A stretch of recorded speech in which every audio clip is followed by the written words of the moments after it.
लिल्लाहि रब्बिल आलमीन वल आक़िबतु लिल मुत्तक़ीन वस्सलातु वस्सलामु अला सय्यिदिल अंबिया'i वल मुरसलीन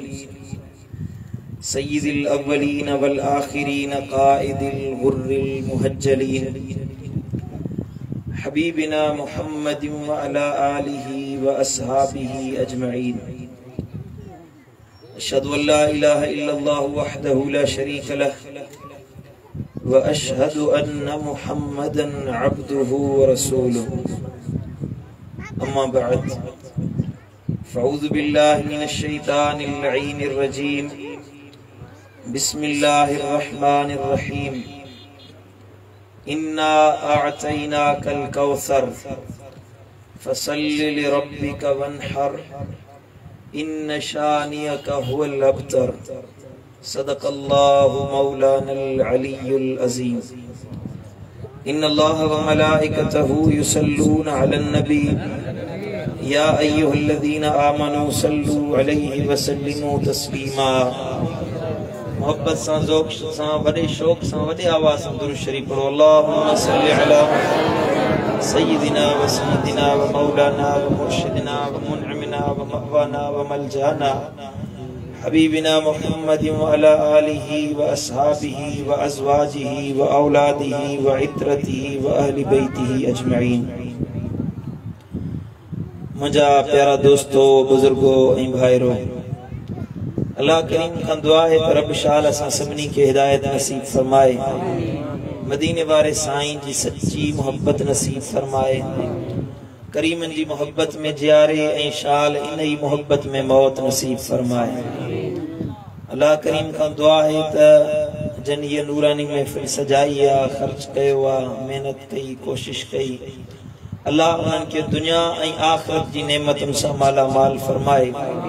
असीं जेकी अल्लाह ऐं अल्लाह जे रसूल जो ऐं अल्लाह जे हबीब जे आल जो शान ॿुधण जे लाइ जमो थियासीं, अल्लाह शाल असां सभिनी जे दिलुनि खे मुस्तफ़ा ऐं नबी जी आल जी मोहब्बत सां माला माल फरमाए। जे ॻाल्हियूं ॿुधूं रब शाल उन्हनि जे मथां अमल जी तौफ़ीक़ अता फरमाए। गर्मी आहे पर एतिरी कोन्हे को जो तव्हांजे वात मां आवाज़ ई नथो निकिरे।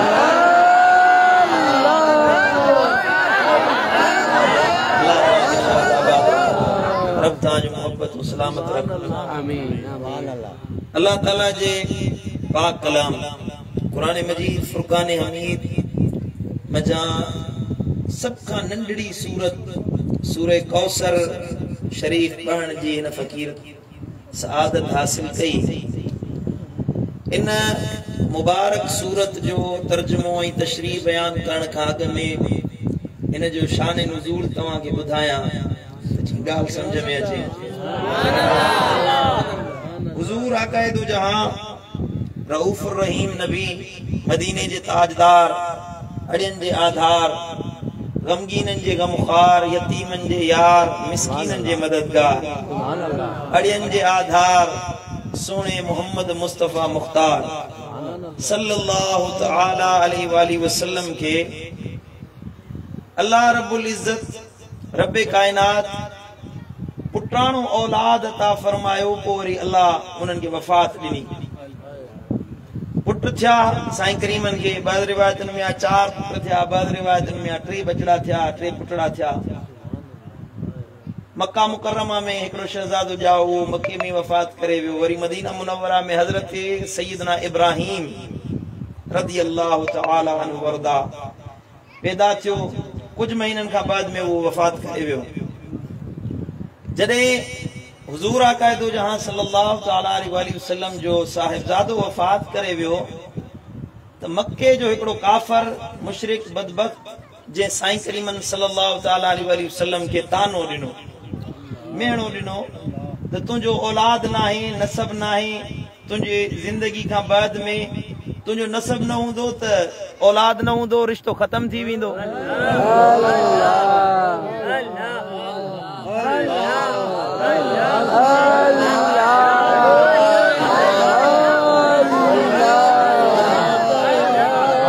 दुरूद शरीफ पढ़ो, दुरूद सल्लल्लाहु अलैहि वसल्लम।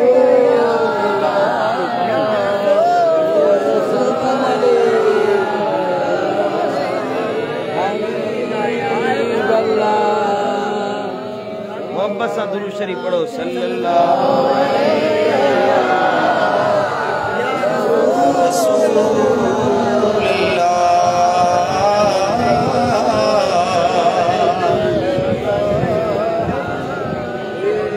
अर्ज पे के हम हुजूर आका दो जहां सल्लल्लाहु ताला अलैहि वसल्लम के काफरन मेहणो दिनो एकड़े बदबख्त साईं करीमन के तानो दिनो ये साईं जन वंजन पिया त इशारो दिनई नबी सुने के पांजे यारन दोस्तन सा बीठे खिल कई टोक कई मजाक कई नबी जे मथा यो वने पियो इन जो औलाद ना है नसब खत्म थी विंदो जदे साईं करीमन सल्लल्लाहु ताला अलैहि वसल्लम या गाल बुधी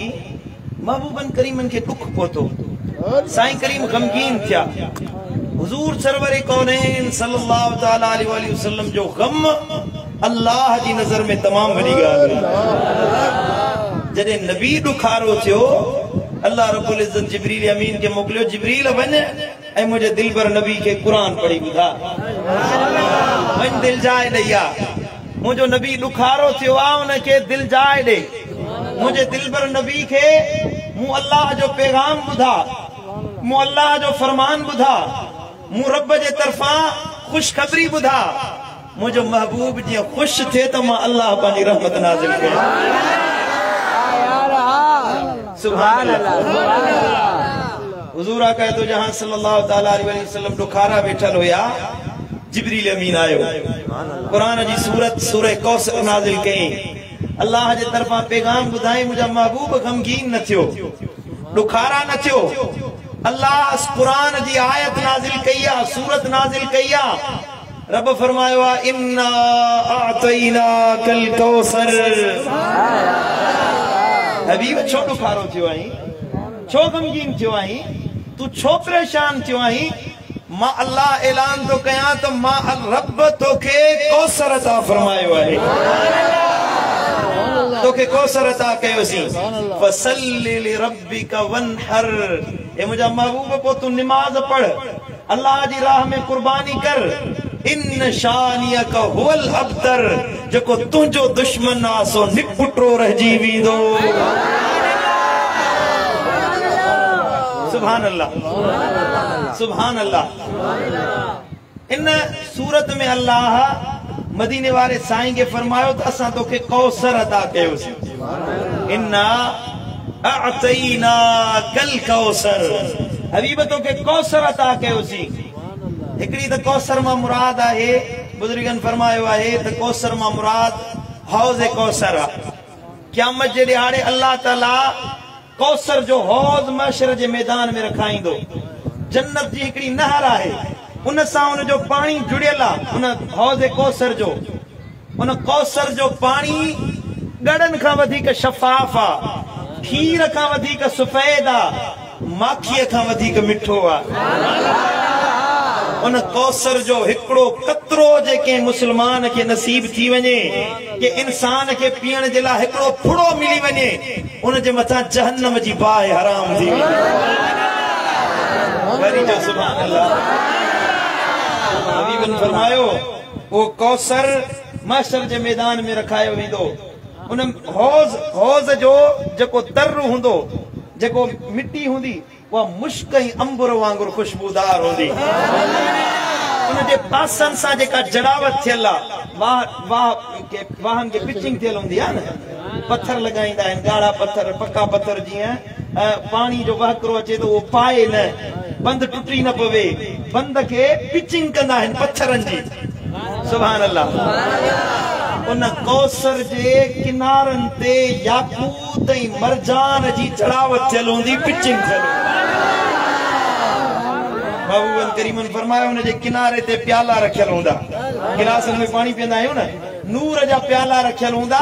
जेतरा आसमान में तारा आहिनि ओतरा उन जे किनारे ते प्याला रखियल हुंदा सुभान अल्लाह हबीबन फरमायो मां मोहम्मद करीम खुद ईंदुसि कौसर जे किनारे मां जे बीहंदुसि ऐं मुंहिंजा उम्मती ईंदा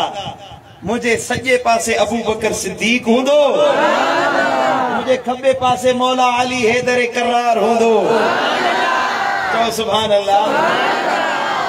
ये आशिक ईंदा मोहब्बत वारा ईंदा या रसूल अल्लाह चवण वारा ईंदा मोहब्बत में गुजारी, नबी जी चाहत में गुजारी। चो सुभान अल्लाह। अरे या रसूल अल्लाह, असा तुझा गुलाम, तुझे अहल बैतन जो जिक्र करण वारा, इमाम हुसैन जो शान बुधण वारा असी आया है। अल्लाह जो हबीब फरमाइंदो जे कि मुझी मोहब्बत रखण वारा है, और यहां अचो तवा के कौसर जा प्याला भरे पिया भरी। जो सुभान अल्लाह, सुभान अल्लाह। छा मंदर हुंदो बाबा मदीने वारो साईं कौसर जो प्यालो भरे प्यारे, जेके कौसर मिली वियो वो मना जन्नती आ। जेको कौसर ता तड़जी वियो, अल्लाह बचाए, अल्लाह शल महफूज रखे। जेको मानू कौसर ता तड़जी वियो मना वो जहन्नमी बनजी वियो, उनके जन्नत जी खुशबू भी नसीब न थी। जन्नत दिसंदो त ठयो, जन्नत में वणन त ठयो, पर खुशबू भी नसीब न थी जेके कौसर न मिलियो। जेके कौसर मिली वियो पक्क सां उन जी बख्शिश थी वई, वो जन्नती बनजी वियो। सुभान अल्लाह।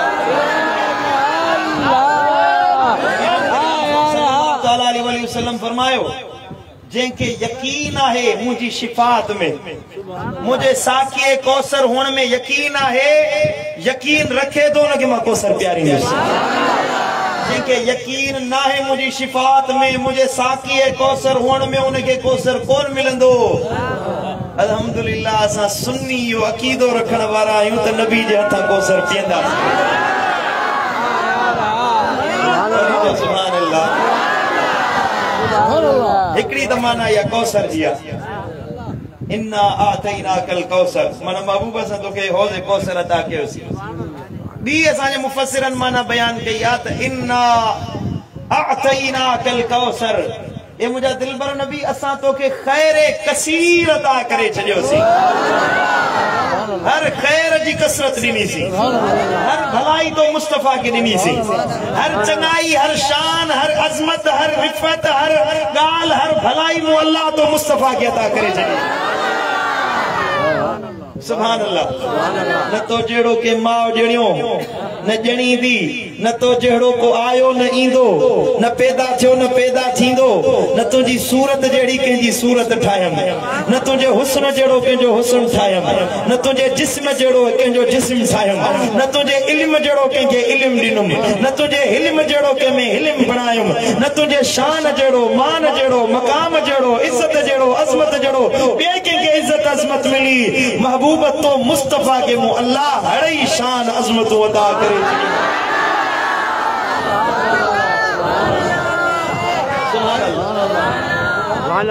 काश जो मौलवी या हिकड़ी सूरत रुगी कौसर पढ़े हा, मुलो जे या हिकड़ी सूरत पढ़े हा त ये न चवे हा नबी असा जेड़ो, नबी तो जेड़ो माज़अल्लाह निभागा या हिकड़ी सूरत पढ़ी आ या नंढड़ी सूरत असा ने नंढड़े बार के भी याद हुंदी।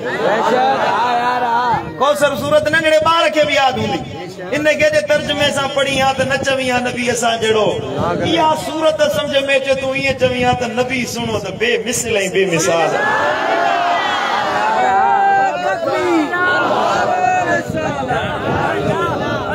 सल्लल्लाहु अलैहि या रसूल अल्लाह, सल्लल्लाहु अलैहि या हबीब। मुझे मुर्शिद मातरी वाले दिल पर साईं फरमायो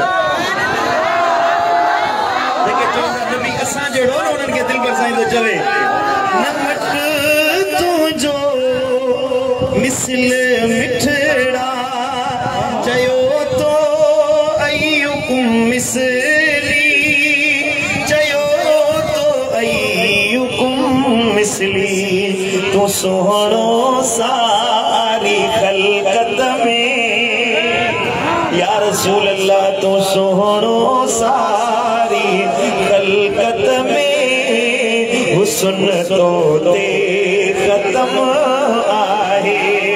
मिठा माखिया मिसरी खां मिठो तुझो इस्म आहे। अतुर ऐं मुश्क अंबुर खां, अतुर ऐं मुश्क अंबुर खां तुझो सुरहो जिस्म आहे। सुभान अल्लाह दिल पर साईं वरी आसरो उम्मीद रखे चवे तो दुनिया ई कबर महशर में अमा जो आसरो आहे अमा जो आसरो आहे कयो तो दिल रुबा दिल बर साईं ते करम आहे मिठा माखिया ऐं मिसरीअ खां मिठो तुंहिंजो इस्म आहे अतुर ऐं मुश्क अंबुर खां अतुर ऐं मुश्क अंबुर खां तुंहिंजो सुर हो जिस्म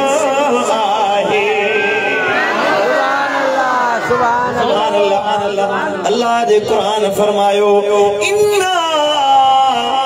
आतैना कल कौसर ओ मुझा दिलबर नबी ओ मुझा सोना हबीब मु अल्लाह तो के खैरे कसीर लई छजो आहे जेको खैरा जे जो नालो चंगाईया जे नशे जो नालो खैर आहे उन जी कसरत मु अल्लाह तो के दई छडी आहे सुभान अल्लाह खैर सामिया दीन में खैरा भलाई इल्म में खैरा हिल्म में खैरा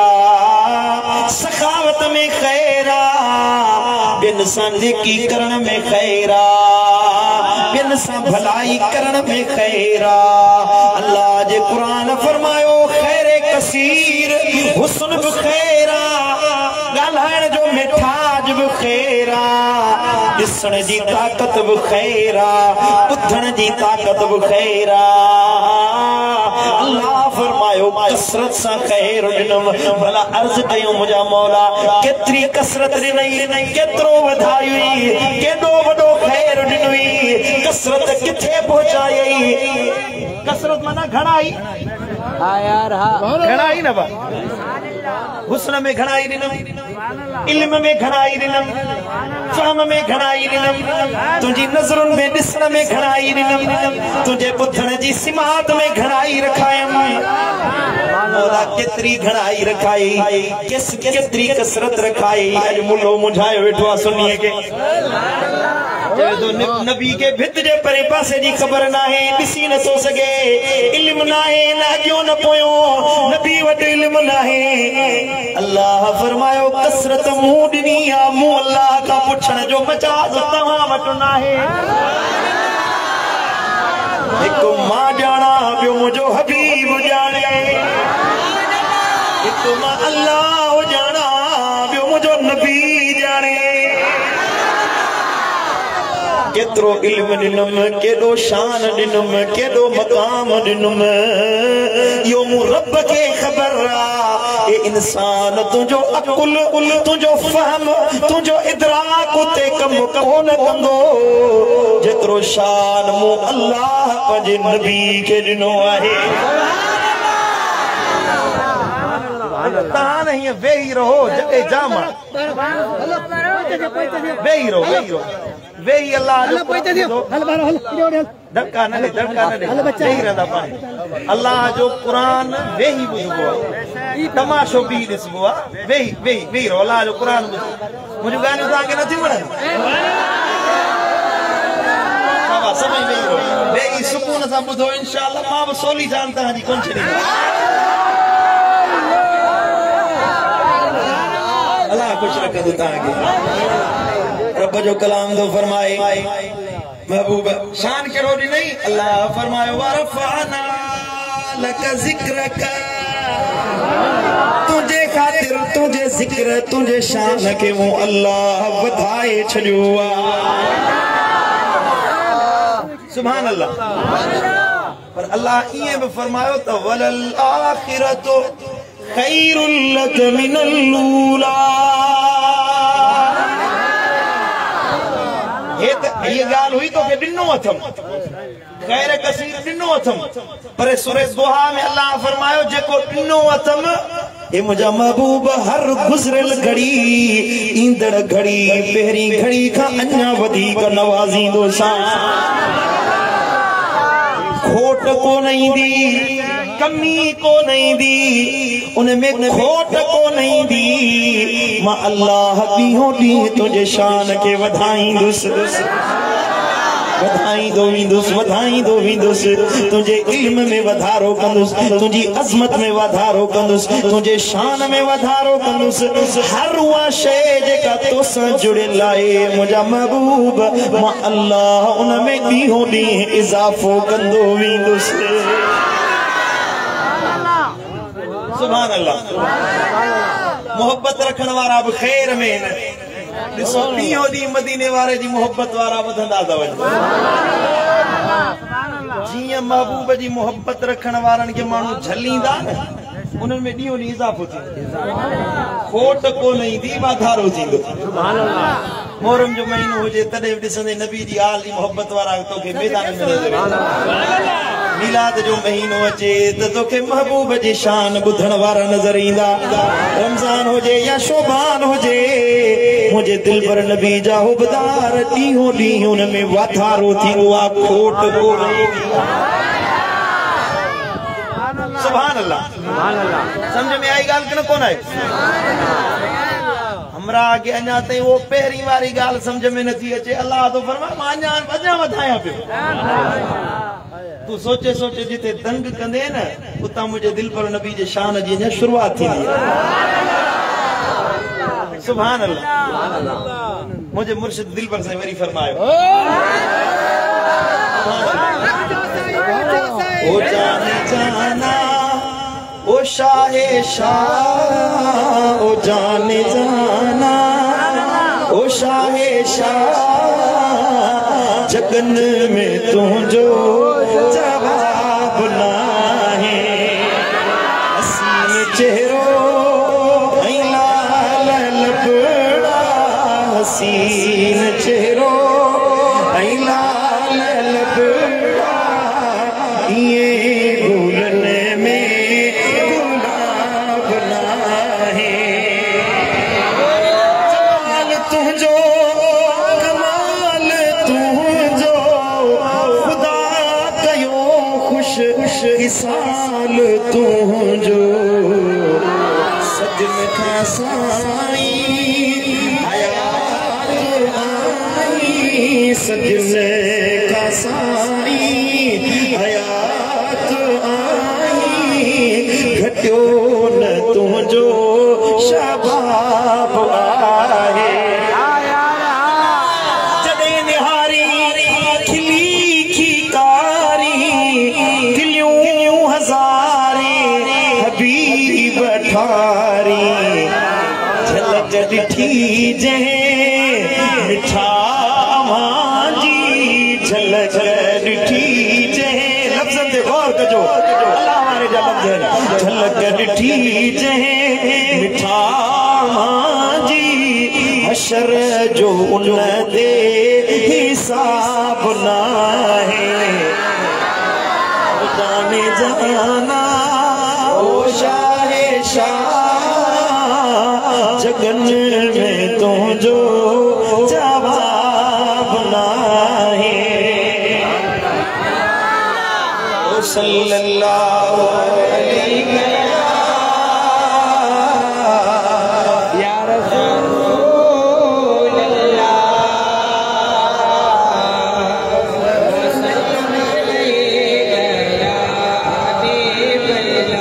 मोहब्बत से पढ़ो सल्लल्लाहु अलैहि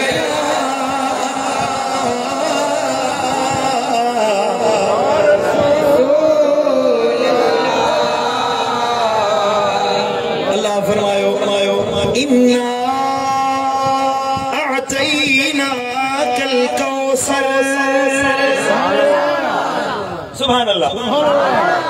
कौसर जो मानो मां कंदो वेंदुसि त कई मानो निकिरी सुभान अल्लाह मुफस्सिरन बुजुर्गन असांजे अहले सुन्नत जे बुजुर्गन बयान कयूं आहिनि असल मौजू जेको आहे उन पासे अचा सुभान अल्लाह अल्लाह जे क़ुरान जेको फरमायो त इन्ना आतैनाकल कौसर। ए मुंहिंजा दिलबर नबी असां तोखे कौसर अता कयोसीं। इन कौसर मां मुराद छा आहे? इन कौसर जो मतलब छा आहे? कंजो त कौसर मां मुराद होजे कौसर, कंजो त महबूब जो इल्म मुराद आ, कंजो नबी जो शान मुराद आ, कंजो त खैर कसीर मुराद आ, हर शे दी कसरत मुराद आहे। पर असुल शान नुज़ूल मुतलबिक जेको तव्हां खे ॿुधायमि त दुश्मन मेहणो ॾिनो, दुश्मन तानो ॾिनो, काफ़रन मदीने वारे साईं जो मज़ाक उड़ायो माज़अल्लाह। उन वक्त अल्लाह इहा सूरत नाज़िल कई, महबूब असां तोखे कौसर अता कयोसीं। इन मां मुराद छा आहे? ॻाल्हि पई हले औलाद जी, अल्लाह फरमायो कौसर अता कयोसीं। सुभान अल्लाह। तवज्जो जो त मां बयान कया, ध्यान मूं ॾियान तव्हांजो। जॾहिं दुश्मनन चयो त नबी तोखे पुट नाहे, तुंहिंजो नसब ख़त्म थी वेंदो माज़अल्लाह, तुंहिंजी आल ख़त्म थी वेंदी, तुंहिंजो औलाद अॻियां न हलंदो। अल्लाह जे क़ुरान फरमायो महबूब दिलगीर न थी, दुश्मनन खे कल्ले ई नाहे त तुंहिंजो औलाद कीअं ख़त्म थींदो जॾहिं मां अल्लाह तुंहिंजो नसब हलाइण वारो। आतैनाकल कौसर। ए मुंहिंजा दिलबर नबी असां तोखे कौसर जी सूरत में फातिमतु ज़हरा अता कई। मुंहिंजा सुहिणा हबीब हर शे में तोखे मुमताज़ बनायोसीं, हर शे में दुनिया वारनि खां तोखे अलॻि थलॻि बनायोसीं। माण्हुनि में मुमताज़ नबी असां जहिड़ो त न आहे न, न सूरत में आम इंसान जड़ो, न सीरत में आम मानुन जड़ो, न शक्ल में, न शान में, न मान मकाम में, न इज्जत अजमत में, न नसब में, न हसब में, हर शे में बेमिसाल मानुन में मुमताज। अल्लाह जे कुरान फरमायो त इन गाल में दुनिया वारन का तोखे मुमताज तो बनाया, मौला कीअं तो अलग बनाई। रब फरमायो महबूब मानुन जा नसब, मानुन जो औलाद पुट मां शुरू थींदो आ, तुंहिंजे नसब के मां अल्लाह तुंहिंजी न्याणीअ मां हलाया थो।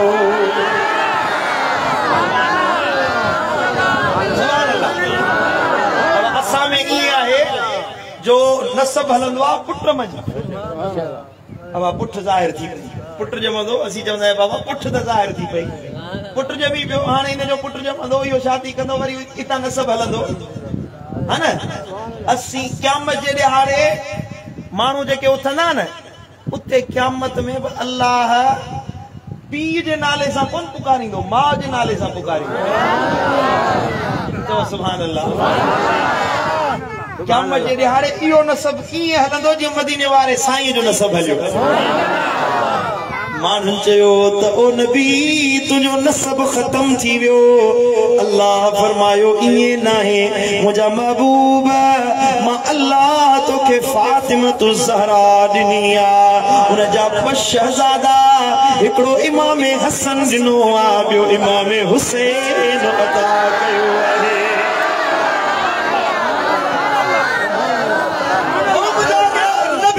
मुंहिंजा सुहिणा हबीब माण्हुनि जा नसब मिटजी वेंदा, माण्हुनि जा ख़ानदान ख़त्म थी वेंदा, माण्हुनि जे नसबनि खे विसारियो वेंदो, कंहिंखे यादि रखे या न रखे, पर मुंहिंजा दिलबर नबी तुंहिंजे नसब खे तुंहिंजी ज़ात खां जो शुरू कयमि त क़यामत ताईं दुनिया जी कुंड कुड़छ में अल्लाह जे नबी जी आल नज़र ईंदी।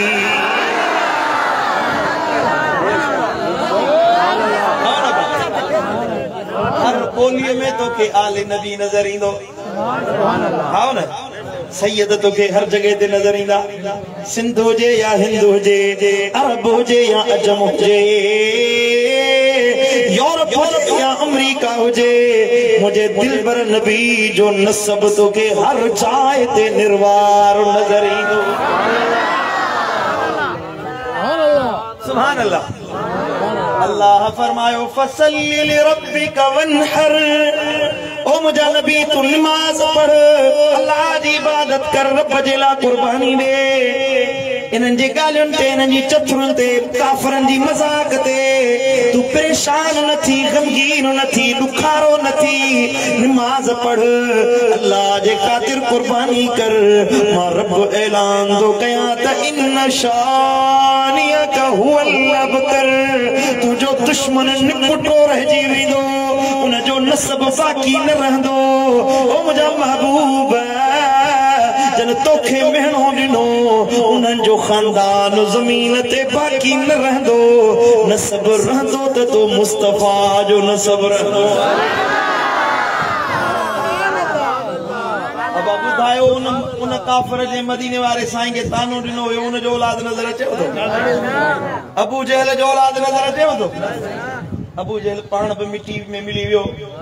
अबू जहल जो नामो निशान खत्म थी वियो अॼु को उन जो नालो वठण वारो नाहे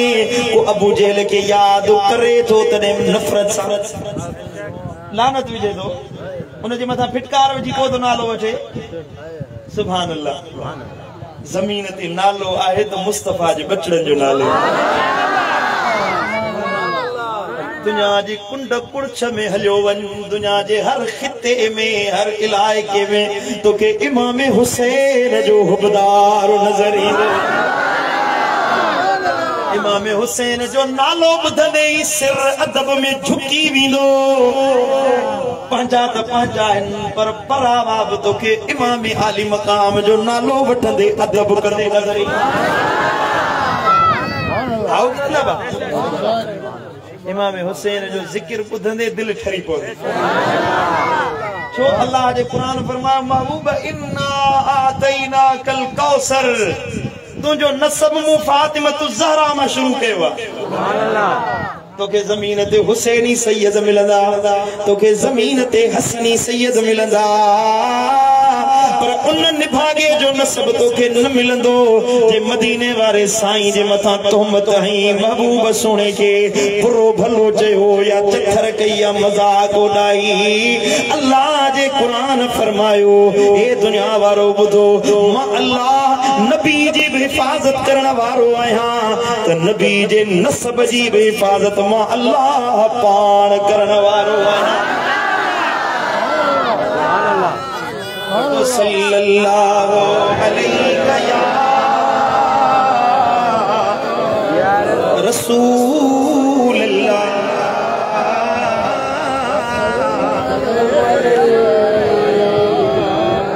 मोहब्बत सा पढ़ो सल्लल्लाहु अलैहि या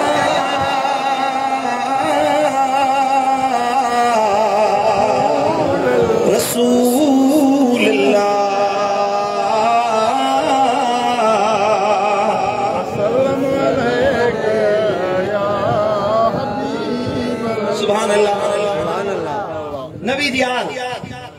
नबी दी आल में औलाद में नसब में हर वो रिश्तो शामिल है जो मदीने वाले साईं सां रिश्ते में जुड़ेल नबी जो घर वारियूं नबी जा चाचा नबी जा सौट नबी सोने जा जेके रिश्ते में हिन रज़ाई भाव रज़ाई भेण थन शरीक भेणो हुयूं मदीने वाले साईं जा थन शरीक भाइर बि हुया हज़रत अमीर हमज़ा नबी जो चाचो भी हुयो थन शरीक भी हुयो सुभान अल्लाह बीबी शीमा रज़ी अल्लाह ताला अन्हा नबी सुने सां रज़ाई भेण हुई बीबी हलीमा जी थी दाई हलीमा जेका हुई उहे भी नसब में शामिल आहिनि पर कुरान में अल्लाह फरमायो त इन्नमा युरीदुल्लाहु लियुज़हिब अन्कुमुर रिजसा अहलल बैत व युतहिरकुम तत्हीरा अल्लाह चाहे तो हबीबन करीमन की अल्लाह फरमायो अल्लाह चाहे तो ए रसूलुल्लाह सल्लल्लाहु अलैहि वसल्लम जा घर वारो अल्लाह तव्हां खां हर नापाकीअ खे दूर करे ऐं तव्हां खे चङी तरह पाक साफ़ बणाए छॾे अरे आल में तो सजो नसब सजो खानदान शामिल अर्ज करो या रसूल अल्लाह ओ मुझा मुसुना हबीब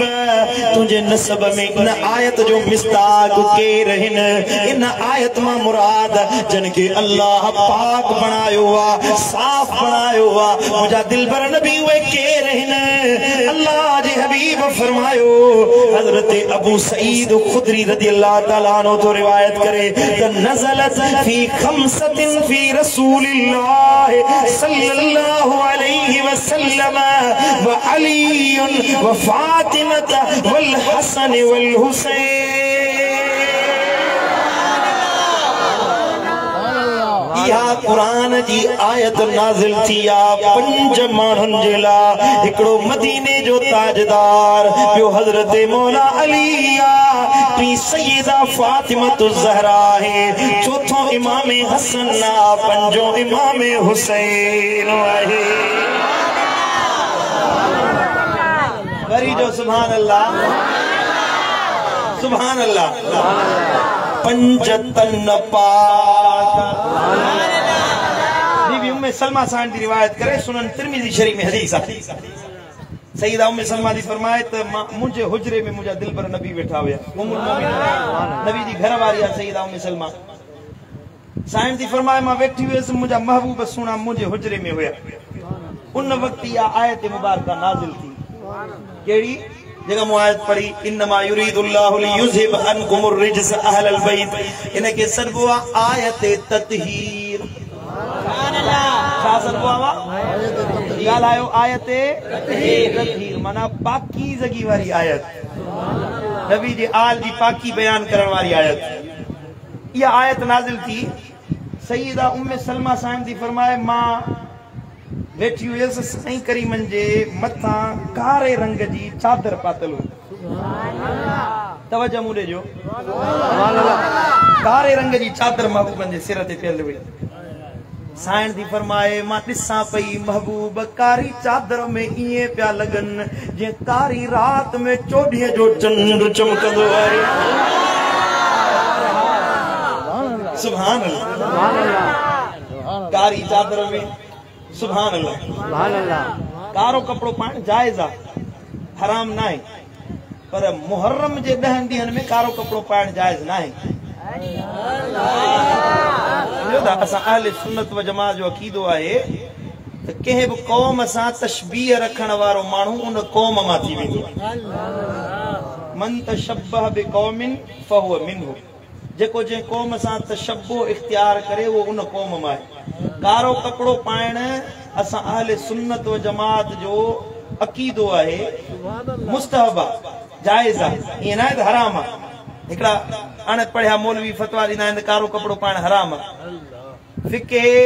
हनफी जो वॾे में वॾो मोतबर किताब आहे फतावा आलमगीरी फतावा हिंदिया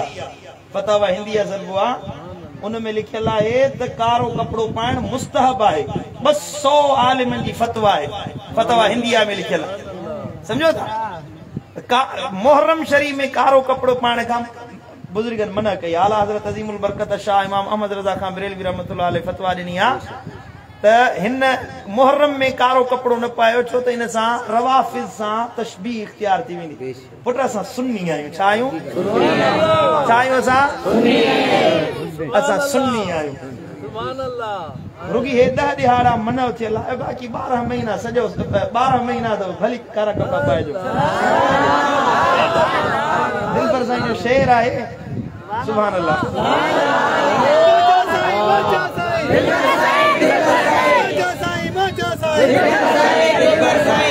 आहे नसीहत आहे में शेर में नसीहत आहे हिकड़न माण्हुनि के समझ में ईंदो आहे हिकड़ा वरी नाराज़ थींदा आहिनि दिल पर साईं तो फरमाए ना कारा कपड़ा पा महरम जे महीने में इमाम जिंदा आहे मुझो हुसैन जिंदा आहे इमाम जिंदा आहे यो मातम जायज ना है ना दर दर दूल वजा महरम जे महीने में जो सुभान अल्लाह ओ सब परवर पाक प्यारा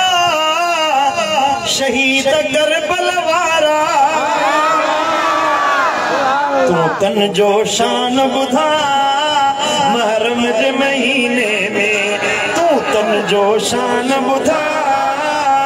महरम जे महीने में असहाब नबी जा प्यारा हर हादी हिदायत वारा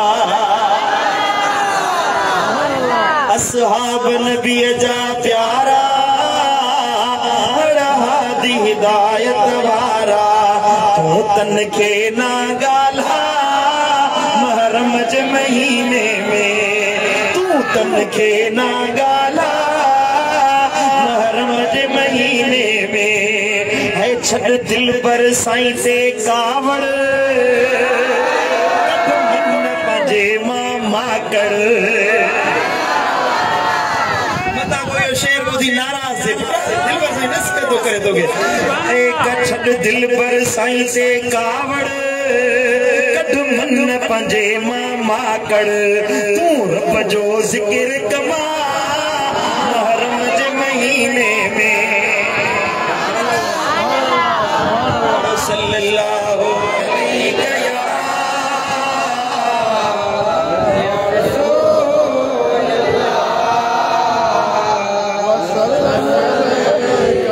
सुभान अल्लाह हदीस में पढ़म सुनन तिरमिज़ी शरीफ जी सैयदा उम्मे सलमा की फरमाए मुझो दिल पर नबी मुझो राणो कारी चादर पायो वेठो हुयो रंग अच्छो हुजे वरी कारो कपड़ो पायो मानो खूबसूरत लगदो हां ना चेहरो मदीने वाले साईं जो हुजे कारी चादर दिल ठरी पड़े अल्लाह चला असा के वो दीदार ख्वाब में कराए आमीन पूरा निंद्र समूजे में दीदार मुस्तफा दे जवानी बीबी उम्मे सलमा दी फरमाए मुझे दिल पर नबी मुझो वर मुझो नबी मुझो सुनो मुझे हुजरे में कारी चादर उठो बैठल होयो देर न गुजरिया दरवाजे में हजरत सैयदना इमाम हसन अलैहिस्सलाम दाखिल हुआ खेडंदो कुडंदो अचे मुझे दिल पर नबी के भाकुर पातो साईं करीमन छा कयो जो इमाम हसन के भाकुर पायो ने जा गिल चुमे ने जा गिल चुमी पंजे सजे गोडे ते हजरत इमाम हसन के विहारे तो देर गुजरिया थोरो वक्त गुजरियो हजरत इमाम हुसैन प्रांद खेडंदो ड्रोड़ंदो अचे पंहिंजे नाने नबी के भाकुर पातो अचे तो सुभान अल्लाह बच्चा तो सभनी के मिठा है पर एड़ो प्यार जेको इमाम हसन ई हुसैन सा पंहिंजो नानो नबी कंदो हुयो एड़ो प्यार नजर नहीं वाह हुसैन तुंहिंजो शान सुभान अल्लाह ये ईंदा हुया महबूब सोना मदीने जी गलियुनि में इमाम हुसैन के रांद खेॾंदो ॾिसंदा हुया साहबी चवे तो महबूब सुना पट ते वेही रहा इमाम हुसैन बारन सा रांद पियो खेडे महबूब पट ते मदीने जी गली में वेही रहा हजरत इमाम हुसैन के झले भाकुर पातन भाकुर पाए हिकड़ो हथ खादी जे हेठा ॾिनुन ॿियो हथ मथा ॾेई पंहिंजा मुबारक चप इमाम हुसैन जे चपन ते रखिया साहबी मुझे या रसूलुल्लाह हुसैन डाढो वणे तो ताके डाढो हुसैन वणे तो मुझे सोने हबीब फरमायो छो न प्यार कया जो हुसैन मिन्नी व अना मिन हुसैन मुआ मा हुसैन मुआ सुभान अल्लाह सैयदा उम्मे सलमा दी फरमाए इमाम हुसैन के भाकुर पातन उन जो हिकड़े गिल चुमियन बियो गिल चुमियन पांजो भाकुर पाए पांजे खब्बे गोडे ते इमाम हुसैन के विहारे उतन अन्या शहजादन सा साईं जन कचहरी कन पिया त देर न गुजरी बीबी फातिमा तो ज़हरा दाखिल नबी जी न्याणी जन्नत जी मालिकानी बीबी फातिमा तो ज़हरा जदे मुझे दिल पर नबी वठी ईंदी हुई मुझो सुनो हबीब फातिमा जे इस्तिकबाल में उठी बीहंदो हुयो के जिस्म ते अतर हणंदा आहिनि परफ्यूम हणंदा आहिनि खुशबू लाईंदा आहिनि पर बीबी फातिमा ईंदी हुई साईं जन फरमाईंदा हुआ फातिमा तुंहिंजे जिस्म मां मूंखे जन्नत जी सुरहान ईंदी आहे वरी जो सुभान अल्लाह यानी नबी जी है ना साईं जन फरमायो इन फातिमत सय्यदतुन निसाए अहलिल जन्नत मुझी न्याणी फातिमा जन्नत जे औरतुन जी सरदार आहे हबीबन करीमन सल्लल्लाहु अलैहि वसल्लम फातिमा जे मथे ते हथ रखियो पांजे खबे पासे फातिमा के विहारे चादर की वराए चादर जेका नबी के इमाम हसन इमाम हुसैन के पातल हुई ना वा चादर वराए बीबी फातिमा ते सुभान अल्लाह चादर जी वुसत ॾिसो चार माण्हू वेठा आहिनि चारई ॼणा उन चादर में समाइजी विया चादर वञे पई वधंदी थोड़ी देर गुजरी तो हजरत हैदर करार मौला अली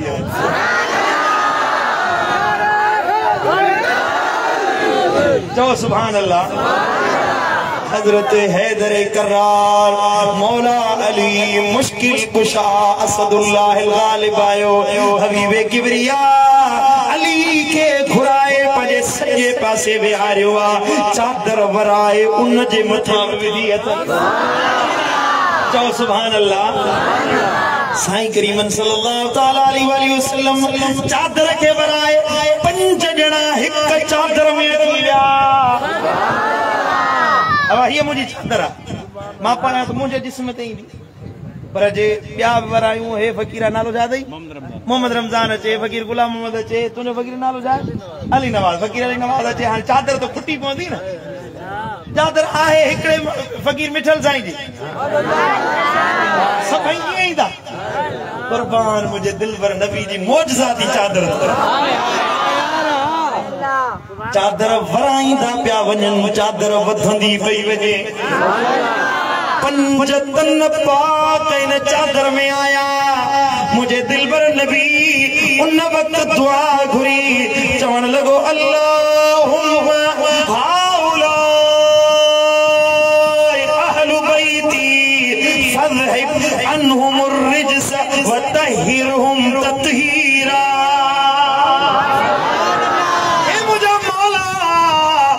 तो कुरान में फरमायो तो तुझे आल बेतन का पलीती के दूर गया पाक नला पाक बनाया हे मुझा मौला हे मुझा आल बेत थई इनन का पलीती के दूर कर हे मुझा मौला हे पंजतन पाक थई हे मुझो हसना हे मुझो हुसैना ये मुझी मियानी फातिमा हे मुझो बिरादर अलिया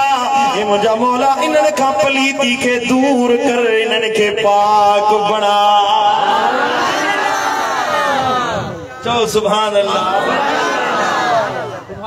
सुभान अल्लाह असां जेको चवंदा आहियूं न पंज तन पाक चवंदा आहियूं न भाउ सुभान अल्लाह एड़ो मौलवी बेटा पंज तन पाक न चओ इहो जायज़ न आहे मूं चयोमांसि पोइ हदीसुनि मां इहे किताबनि मां हदीसूं कढ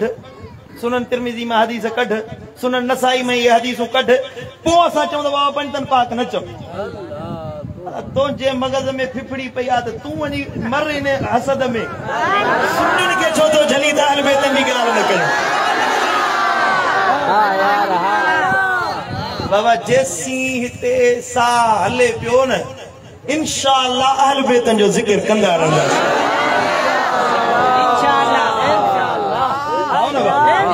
जेसी साहु आहे अहल बैतन जो पंज तन पाक जो ज़िक्र कबो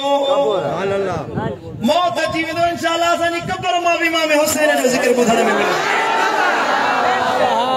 आओ कि न इंशाअल्लाह ओ सल्लल्लाहु अलैहि या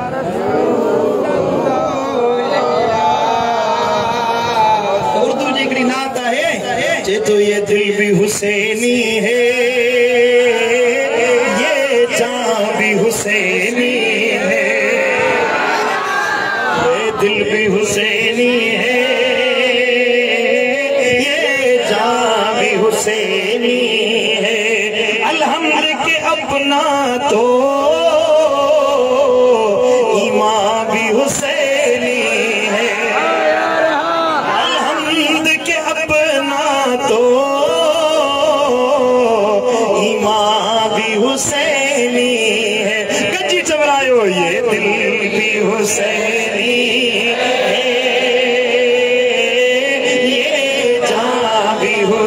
हुसैनी है, तू माने या ना माने अपना तो अकीदा है। हर कारी के होंठों पर कुरान हुसैनी है।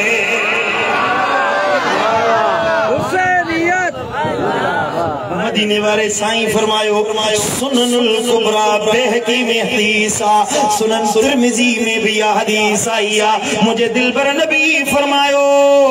काल अली व फातिमत वल हसन वल हुसैन, चार शख्सियतों सैयदना मौला अली, सैयदा फातिमा ज़हरा, हजरत इमाम हसन, इमाम हुसैन मुझे दिलबर नबी जे सामू वेठल होया। सुभान अल्लाह, सुभान अल्लाह। अब थकजी पे आयो।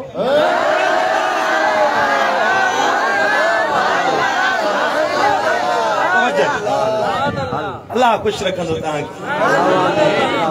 चारई ॼणा साम्हूं वेठा हुया। मुझे दिलबर नबी फरमायो ए अली ओ फातिमा ओ बचड़ा हसन ऐं हुसैन ॿुधो, अना हरबुन लिमन हारबतुम,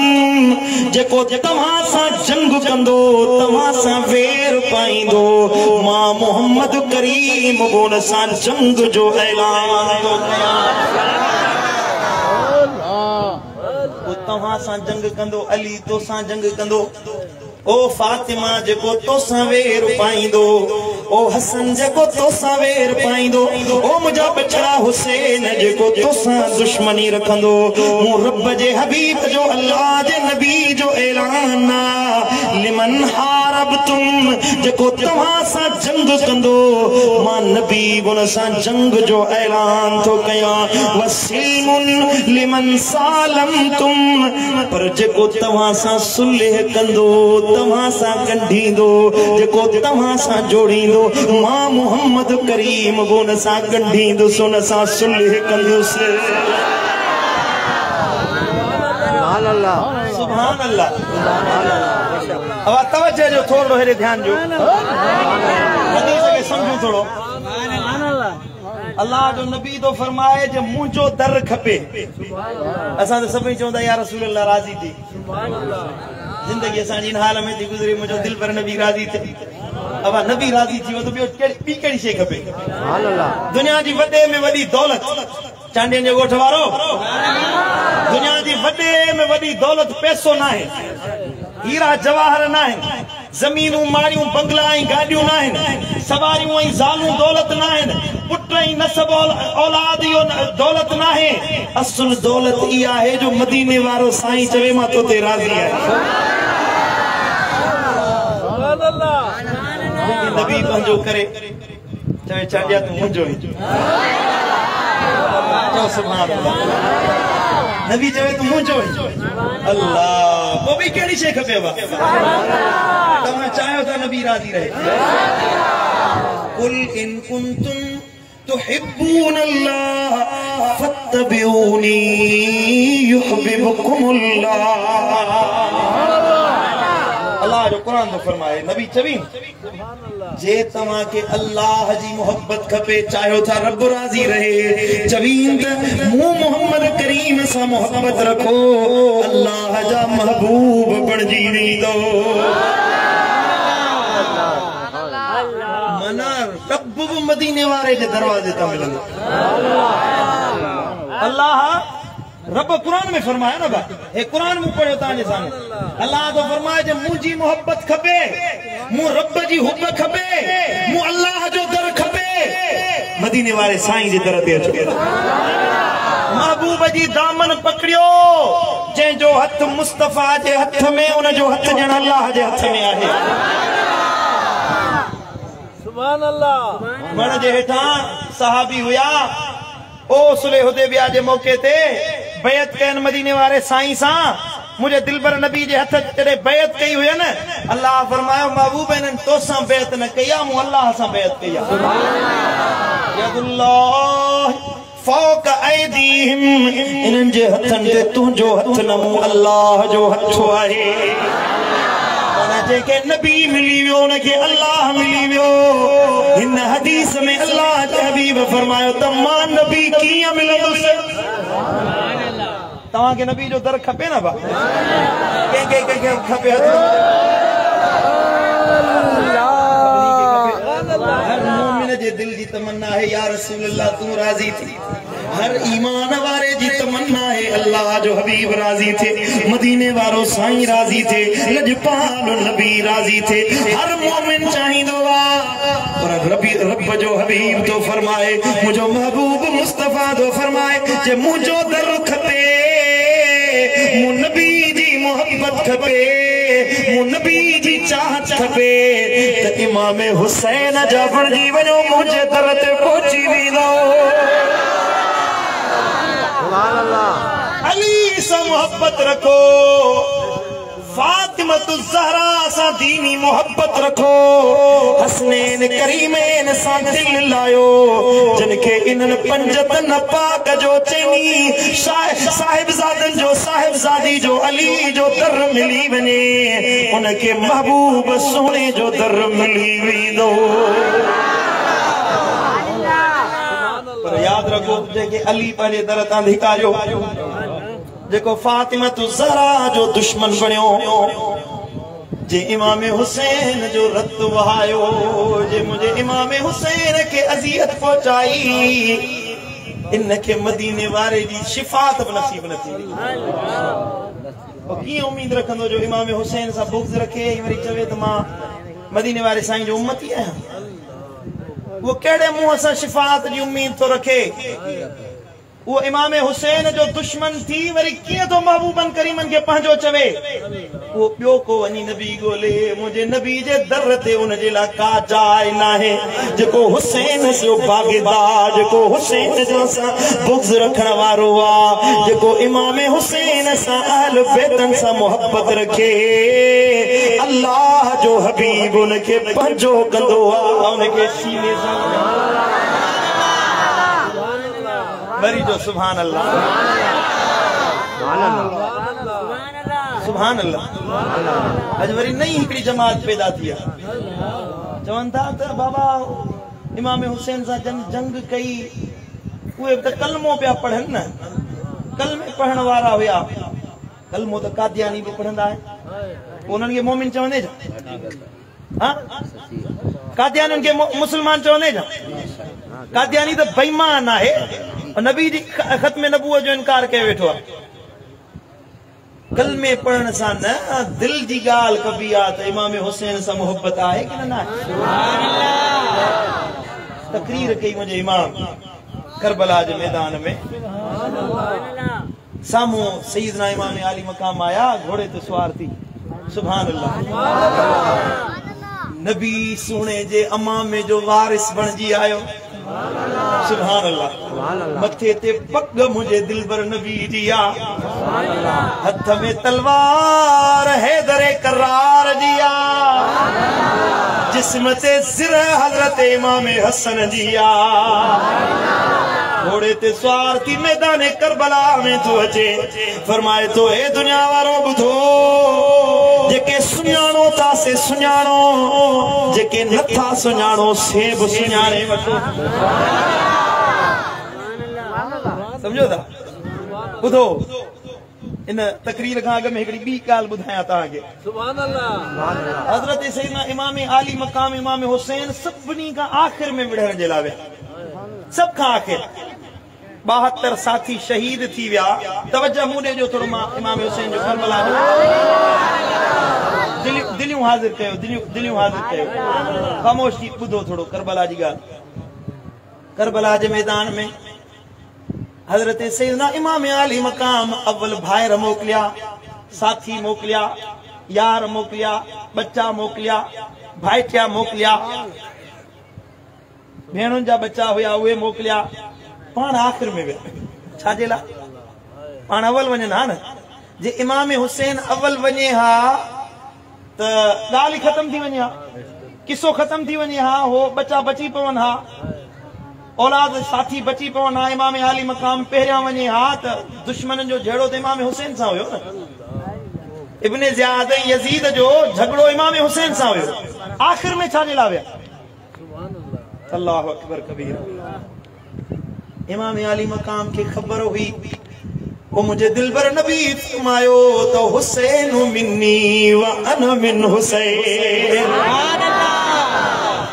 हुसैन मुमो वा मा हुसैन मजो है। मु हुसैन के तकलीफ जण नबी के अजियत पहुंचाइण में सिला। इमाम हुसैन अली मकाम यजीद उंडे पंजा साथी मोकलिया जे रत जा प्यासा आयो त साथी तो इन्हनि के नुकसान पहुंचायो बची वेंदो। हबीब बिन मज़ाहिर तो अचे हुर तो अचे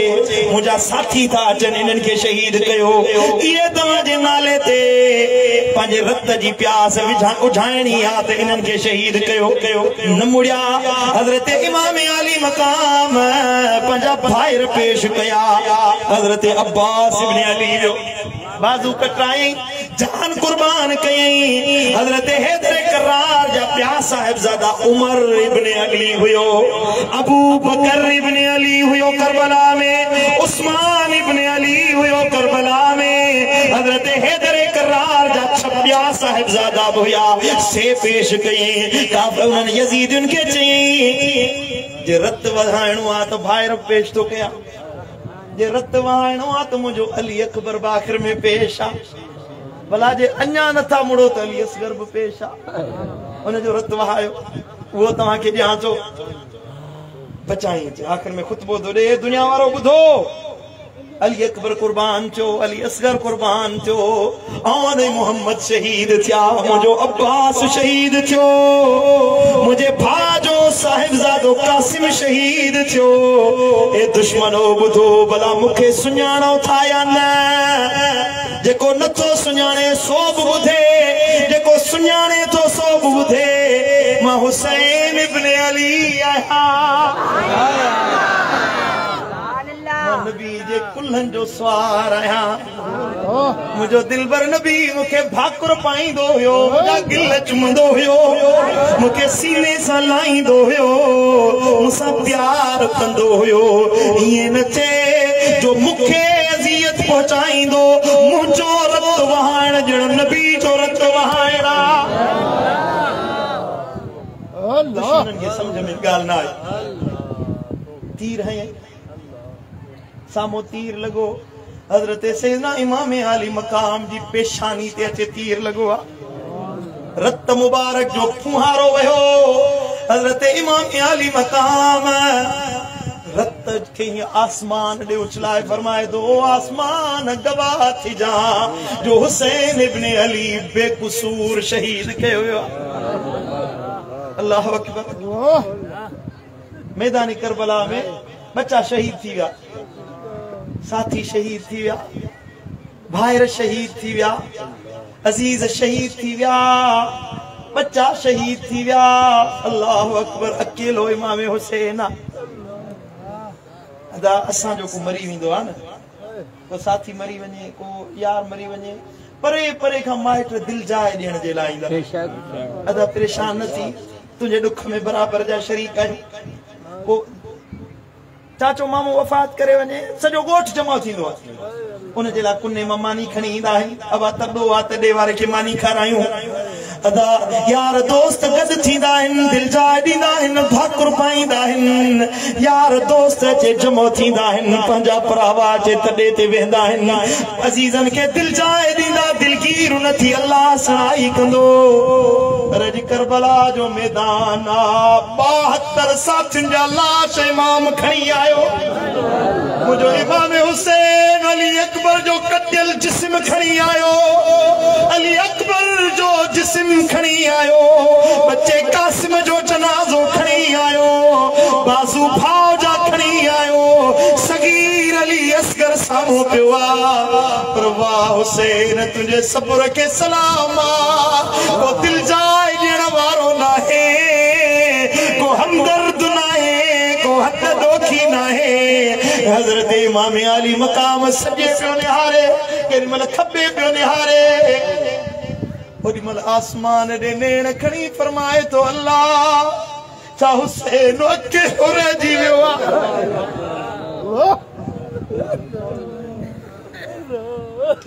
छा हुसैन अकेलो रहिजी वियो आहे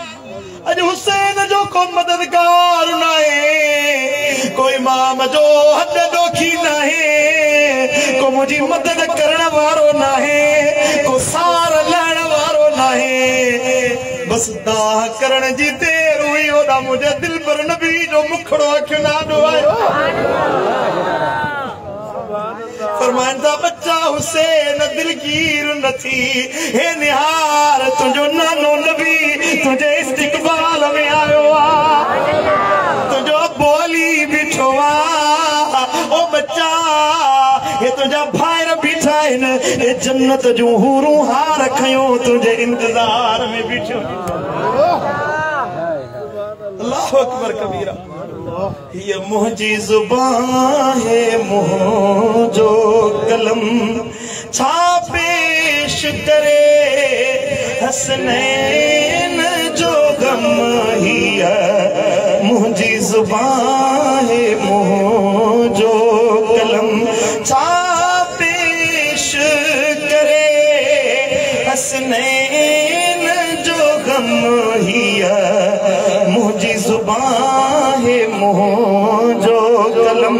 ओ हर हूर हुसैन खे हार विधा हर हूर हुसैन खे हार विधा हर हूर हुसैन खे हार विधा वही करबल बण जी बागे इरम छा पेश करे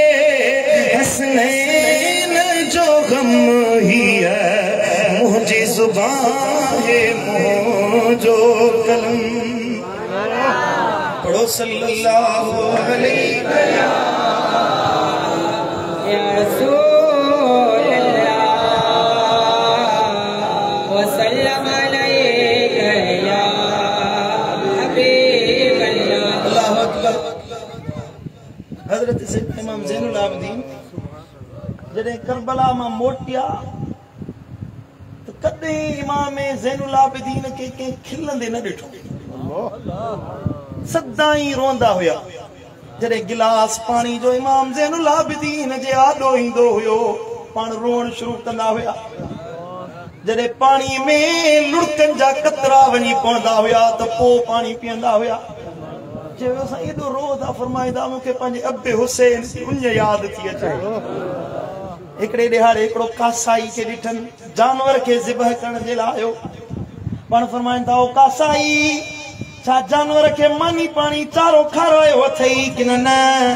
चवण लॻो किबला जॾहिं को जानवर ज़िबह कंदो आहियां त 3 ॾींहं हुनजी सार लहंदो आहे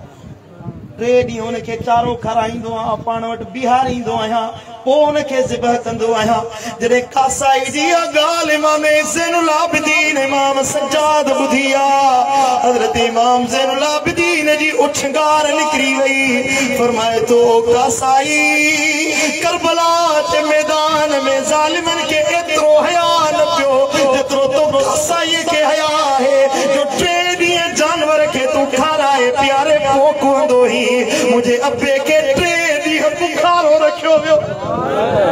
मुंहिंजे अबे खे 3 ॾींहं उञारो रखियो वियो हुनखे पाणी न ॾिनो वियो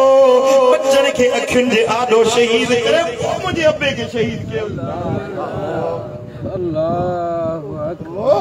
हज़रत इमाम अली मकाम सिर सजदे में आ खौली बिन यजीद नाले ज़ालिम आयो तलवार हणी साईं जन जे सिर अदस के तने पा खंडार कई जिस्म ते कपड़ा पियल हुया पाक लिबास वो पाक जिस्म जेको कदे मुझे दिल भर नबी जे कुल्हन जो सवार थींदो हो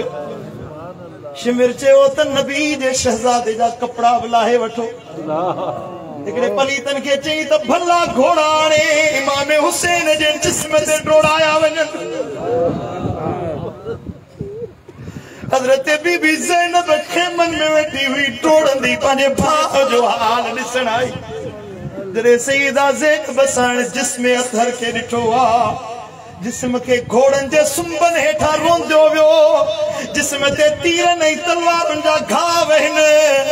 ओडी मल मुंह मदीने दे करे रड़ करे थी या मुहम्मदा या मुहम्मदा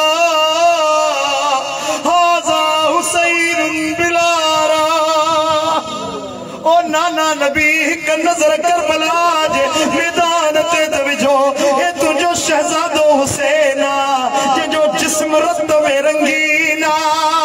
जे जिस्म ते तीर ऐं तलवारुन जा घाव कया विया आहिनि ओ नाना नबी पंहिंजे बच्चे हुसैन दे त निहारियो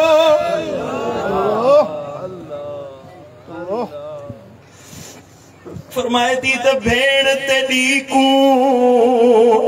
मयार न देवी भेण ते ॾीकू मयार न देवी तेरी भेण बहू मजबूर किथों ले आवा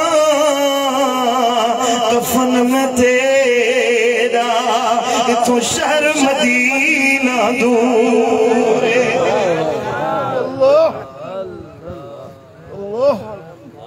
रिवायतन में चे दो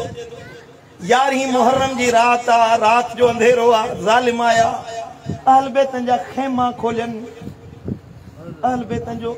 खेमो लुटियो वियो जेको कुछ मालो मता हुयो सामान हुयो ज़ादेरा हुयो सब खणी विया हत्ता के बीबिन जो चादरूं बुलाए खड़ी रात जो पक्ता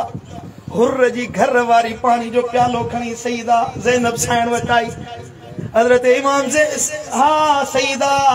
ज़ैनब साइण फरमायो तो ओ हुर्र जी घर वारी मुखे पंजे भाव जो जनाजो देखा सईदा साइण तलाश कंदी कंदी अचे उन जाए चे पोती जिते हजरत सईदना इमाम आली मकाम जो जिस्म अतहर पियल हुए सईदा जी अखियुनि मां लुड़क पिया वहन रोए पई अखियुनि मां नीर पिया वहन भाव जो यादगीरो बच्चन जी शहादत ॾींहं जो क़यामत जो मंज़र हुयो असांजे घर में हिकिड़ो जनाज़ो थे असांजे घर वारनि जूं ओछंगारूं न बीहंदियूं हुयूं हे त 72 साथी अखियुनि पिया ॾो पिया सगीर ओ नहीं मोहम्मद ज़ैनब जो लखते जिगर ॿई शहीद पिया आहिनि अब्बास जो जसद पियो आ अली अकबर अली अस्कर जा लाशा पिया आहिनि साइण जी अखियुनि मां लुड़क पिया वहन थोड़ी देर गुज़री आ के जे हलण जो आवाज़ आयो आ को नकाब पोशा जेको वेझो अची रहियो हुयो साइण रड़ कई ओ अचण वारा वेझो नाचना माली जी न्याणी फातिमा जी घर में पलजण वारी आहे मुझे वेझो नाच जा असांजे घर में मलाइक बि बग़ैर इजाज़त जे न ईंदा आहिनि मुझे वेझो नाच जा तोखे ख़बर न आहे त मां ज़ैनब आहियां अली जी न्याणी आहियां हुसैन जी भेण आहियां हज़रत सईदा रोए पई मनो पई करे ओ नकाब पोश वेझो अचे फरमाए थो ओ न्याणी ज़ैनब सुञाण मां तुंहिंजो पो अली आहियां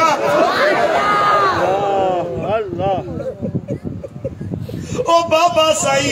रात जो हेॾो पहर गुज़रियो बच्चा शहीद थी विया तॾहिं किथे हुयो उन वक़्त किथे हुयो जॾहिं अली असगर कुर्बान पियो थिए अली अकबर जो रत वहायो पियो वञे ओ बाबा साई उन वक़्त किथे हुयो साइण खे साईं दिल जाए ॾिनी बच्चा अल्लाह जे तरफ़ां इहो इम्तिहान जी घड़ी हुई जो तुंहिंजो भाउ हुसैन इन घड़ी में कामयाब थी ॾेखारियो अथई अल्लाह अकबर मुझे मुर्शिद दिल पर साईं फरमायो मुसाफिर हलिया विया करे मोगलानी मुसाफिर हलिया विया करे मोगलानी पिया साह सैयद न पीताऊं पानी मुसाफिर हलिया विया तीन जो बणियो निशानो हुसैन जे गम में रुनो पाक नानो हुसैन हुसैन जी हंज में कई अली असगर पुजानी पियासा सैयद न पीता पानी पढ़ो सल्लल्लाहु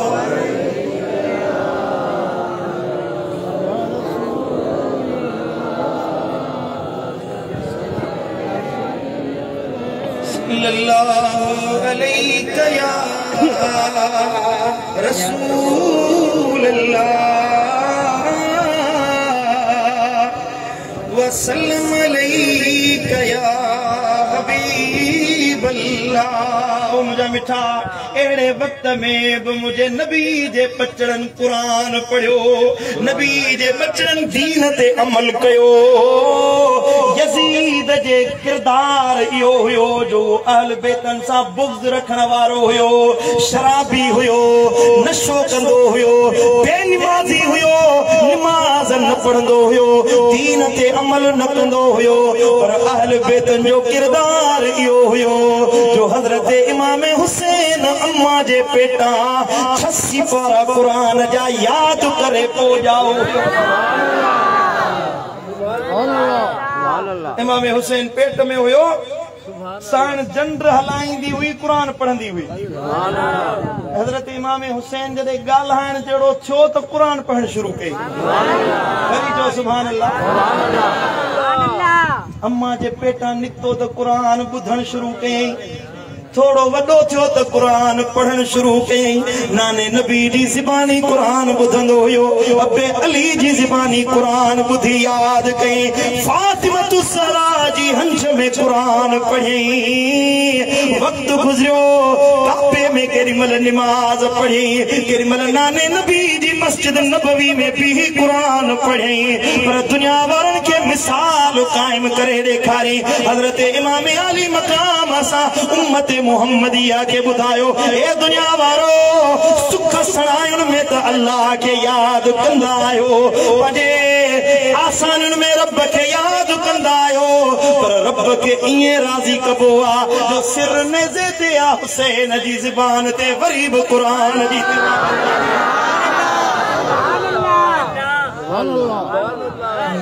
सिर सुवारा। ओ चांडिया बिरादरी वारो, हज़रत इमाम हुसैन असांखे सबक ॾिनो त क़ुरान ईअं पढ़बो आहे जो दुनिया हाणे विसरी वञे, ज़बान ते अल्लाह जे ज़िक्र जी तवार हुजे, क़ुरान जी तिलावत।